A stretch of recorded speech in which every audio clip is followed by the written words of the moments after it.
Uma pequena viagem por um capítulo da evolução humana, proposta nas páginas 15 a 18 do texto indicado. O macaco nu. O revestimento piloso, os pelos, desempenha o trabalho para prevenir a perda de calor e também protege contra o calor exagerado. Os mamíferos aquáticos e escavadores perderam o pelo por causa de seu ambiente. E os animais gigantescos, como os elefantes e rinocerontes, pela sua alimentação em sistemas de resfriamento particulares. Os pelos, o revestimento piloso, é regra entre os mamíferos, porém o macaco pelado é exceção.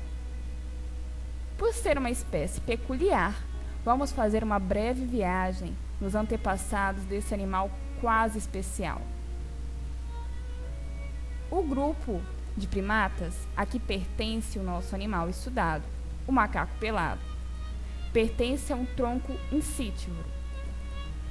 Os primeiros desses eram criaturas pequenas, insignificantes.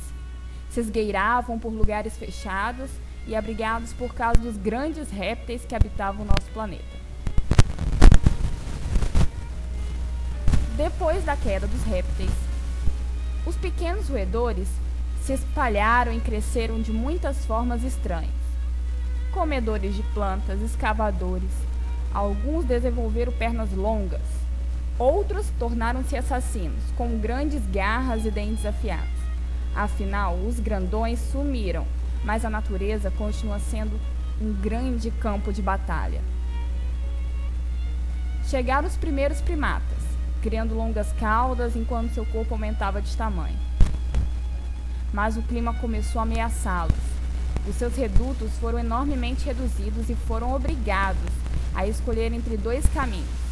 Ou se mantinham na floresta, ou eram expulsos, quase que num sentido bíblico, expulsos do paraíso. Os que ficaram até hoje não cessam a diminuir, mas não o macaco pelado.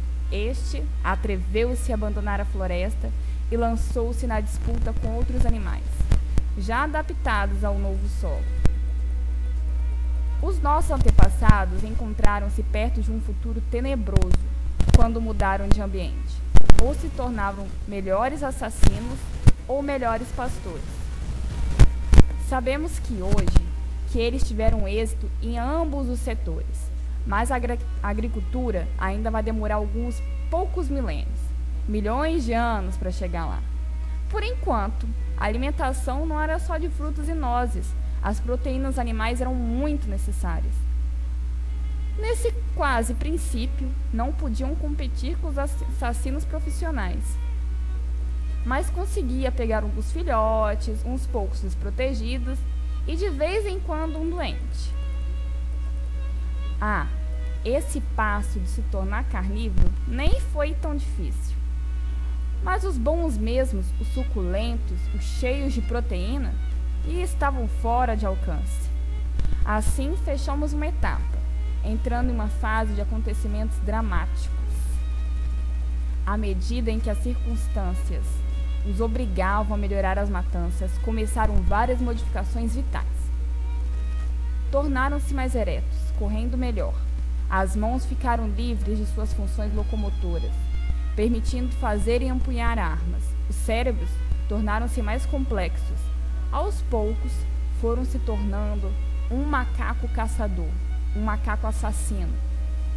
Mais uma etapa. Seguiu-se da utilização de instrumentos, uma grande cooperação social, comunicação em grupo. E, claro, resolveram um problema complicado, fogo, por exemplo. Deixaram de ser nômades.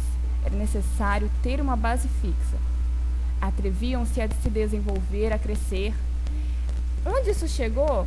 Talvez nós temos uma pequena ideia. Mas onde será que isso chega? Isso eu tenho uma ideia.